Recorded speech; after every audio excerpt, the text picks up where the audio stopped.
work in a very cohesive, in a very complementary way. We have to augment each other's efforts تاکہ ہم اجتماعی طور پہ سودمند نتائج حاصل کر سکیں اور اپنے صوبے کو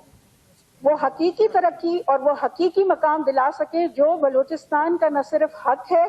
بلکہ بلوچستان کے عوام کا بھی حق ہے۔ آخر میں تمام اراکین کے ساتھ ساتھ لیڈر آف دی اپوزیشن کا بھی شکریہ ادا کرنا چاہوں گی کہ انہوں نے اس بار بجٹ پریزنٹیشن بہت خوشگوار ماحول میں اور بہت احسن طریقے سے یہ بجٹ پریزنٹ ہوا۔ اللہ تعالیٰ سے دعا ہے کہ آنے والے سالوں میں جتنا یہ ٹینیور اسمبلی کا ہے اس میں ہم اسی طریقے سے مل کر اجتماعی طور پر کام کریں تاکہ صوبہ آگے کی طرف جائے۔ میں آپ کے توسط سے سیکرٹری فائنانس اور اسپیشلی منسٹر فائنانس سے یہ ریکویسٹ کرنا چاہوں گی کہ جس طریقے سے گورنر ہاؤس کے ملازمین، سی ایم سیکریٹریٹ کے ملازمین اور فائنانس ڈپارٹمنٹ کے ملازمین کے لیے فائنانس ڈپارٹمنٹ بونس کی نوٹیفیکیشن جاری کرتا ہے، اس میں اسمبلی کے افسران اور اسمبلی کے ملازمین کو بھی نوٹیفائی کیا جائے، کیونکہ جب تک آپ کی ہمارے ساتھ یہ کوآپریشن اور فیسیلیٹیشن نہیں ہوگی، ہم تمام ممبران تک یہ بجٹ کی کاپیز ٹائملی اور یہ بجٹ کی پریزنٹیشن ایک احسن طریقے سے ممکن نہیں ہے۔